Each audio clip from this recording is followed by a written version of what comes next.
Mel Kiper just dropped his newest 3.0 mock draft. Let's get into this latest picks for the New York Jets and give you our thoughts. What's up, Jet fans? I'm Julian Locasto, joined by my co-host, as always, Nick Perry, and this is the Gangrene Report. Guys, if you're tuning in, hit that like button on your way in and subscribe to the channel for more Jets content all season long. Let's get into this one, guys. At number 1, Mel Kiper had Cam Ward, quarterback out of Miami, going to the Tennessee Titans. Obviously, the biggest question marks in the entire draft. What are the Tennessee Titans going to do at pick number 1? They really kind of hold the keys here to the first round, just kind of to see how the whole thing's going to unfold. Will they go quarterback? Will they stick with Levis for another year? Will they go Abdul Carter, Travis Hunter? We don't really know. They could also trade the pick to a team like the Giants, who's been rumored to go up to try to get that. In this scenario, we really don't know, but Mel Kiper is going with Cam Ward, who's probably the most exciting quarterback prospect, just from his ability to make the splash throws and his playmaking ability in general. He led all of the FBS with 39 passing touchdowns. The only con is probably he is one of those guys that can make the big throws, but also had one of the highest turnover-worthy plays in all of college football from the quarterback position. I like the player. I like the pick for Tennessee. They could go a lot worse here, but that is pick number 1. Nick, hit us with pick number 2. Yeah, pick number 2, he had Abdul Carter coming out of Penn State. This, to me, by far, in my opinion, is the best defensive player in the draft. And again, Penn State pumps out another great edge who wears number 11. That sought after number at Penn State just shows that you are that guy on that team. I know they got the number 1 defensive edge in high school as well going into Penn State, so we could be seeing another one. Just a tad of information there. Right now, going next year as a freshman, so that would be cool for them. But this is going to be mayhem for offensive lines for the Browns. If he gets drafted to the Browns, it's going to be mayhem with Abdul Carter and Myles Garrett on that line, hunting down guys like Joe Burrow, Lamar Jackson in their division. It's just going to be mayhem for them. We had him fall to us in a mock draft. We didn't even think twice. We just took him. No questions asked. So not to drag out what we already know about Abdul, but rated 92 last year at PFF, 25 career sacks for the Nittany Lions over 3 years. So anybody getting him is going to get the most NFL ready player in this draft, in my opinion. Finished 6th all time in sacks for Penn State, 8th in tackles, and tied for 12th in forced fumbles. Didn't even start his career there as a defensive end. He played as an off-ball linebacker. So I think that's just a great pick for the Browns. It's a great pick for them. I can't see, God forbid, I don't see him falling any farther than 3. But I think 2 is a good spot for him. Yeah, absolutely. And then we're going to go into number 3. That is Shedeur Sanders, quarterback from Colorado, going to the New York Giants. Sanders is probably the most polarizing prospect in the entire draft, pretty much. He's not going to blow you away with his stature and arm talent. He's definitely someone that is the best processor in the draft. He can quickly make reads, make the right throws, has good ball placement and accuracy. He has below average mobility as a quarterback. He can make plays with his feet, but he's not exactly the most mobile guy.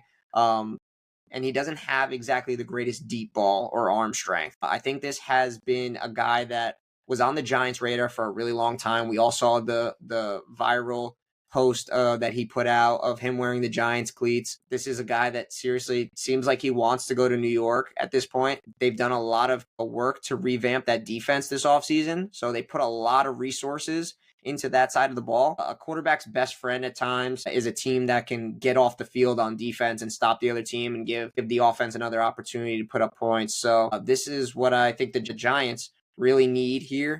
So I like the pick. So Nick, hit us with pick number 4.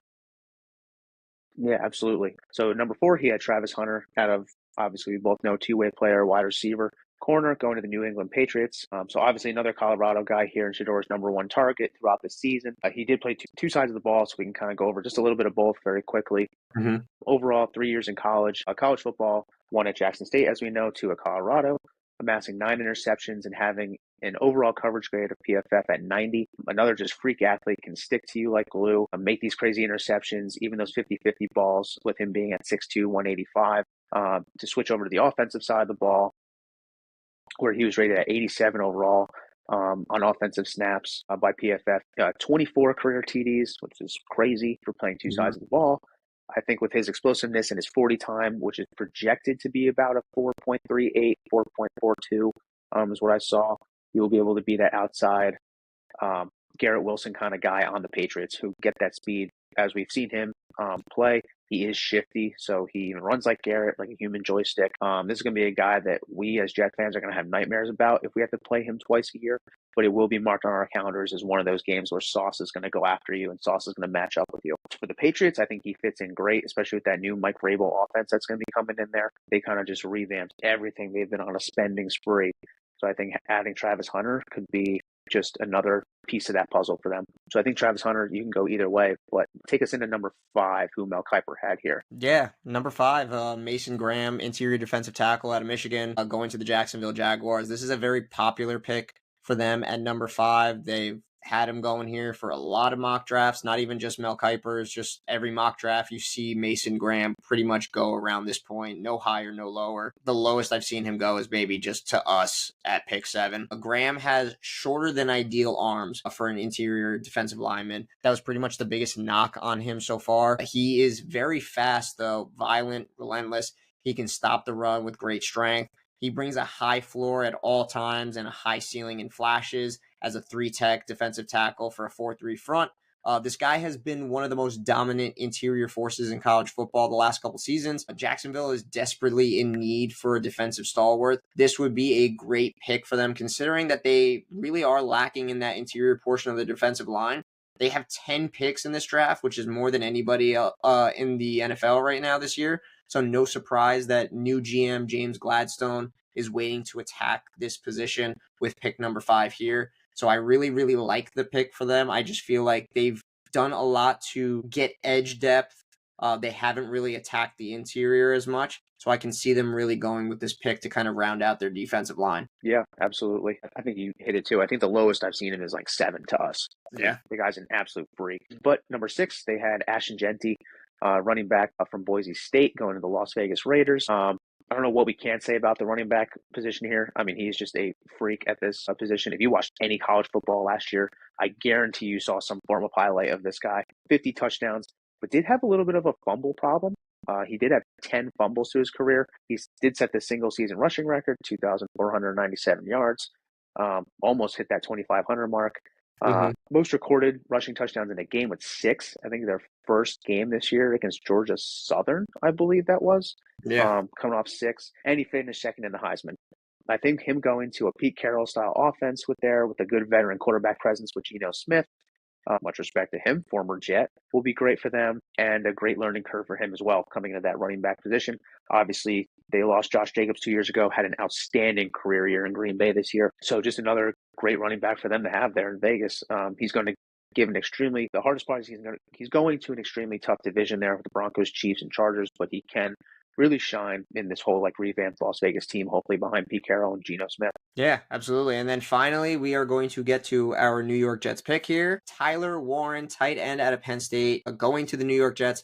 Warren is your do-it-everything tight end who, any coach would love to kind of input this guy into their offenses. He isn't the most twitchy or flexible athlete who can unlock, the whole route tree. That's kind of not his game. But he is versatile and he's incredibly valuable in the run pass game, which is what I think really helps him here for the New York Jets. I think with where the team is, getting Justin Fields, help should be the main priority, whether it's a pass protector, pass catcher. Whether that is the case, either or, it's to be determined. But Warren kind of gives you the best of both worlds. He's a sure blocker in the pass and run sets. He's also a great weapon in the run game as a catcher. And he was actually a Virginia Tech quarterback commit going into college who transitioned to tight end. So we've even seen Penn State use him as a thrower, which can be a great addition to a weapon that could be put on this team for trick plays that Tanner Angstrand can use to his advantage, as well as RPOs, rush plays, tush push. They've done it all with him at Penn State in packages. So, I think this is a guy who, I just think our tight end room is probably the worst position group on our offense. So I think if you go with this pick at number 7, it's a no-brainer. He really would round out this room and really just help overall in a department where we've been lacking the last couple seasons. Tyler Conklin obviously walking in free agency. Stone Smart coming in, a very high potential pick, but, very unproven still. So I think he could really help this tight end room and really unlock the run game and pass game for Justin Fields and our runners, obviously our running back room with Braylon Allen, Breece Hall, Isaiah Davis. Having a guy like this that can help you in the run game, but also be a pass catching threat and a do it all kind of guy is something that I feel like the Jets would really, really need. So guys, let us know down below. What do you think of Mel Kipers' 3.0 mock draft? What do you think of the pick going to the New York Jets at number 7? Drop your thoughts below. Throw us a like on this video. Subscribe if you're new. And as always, guys, go Jets.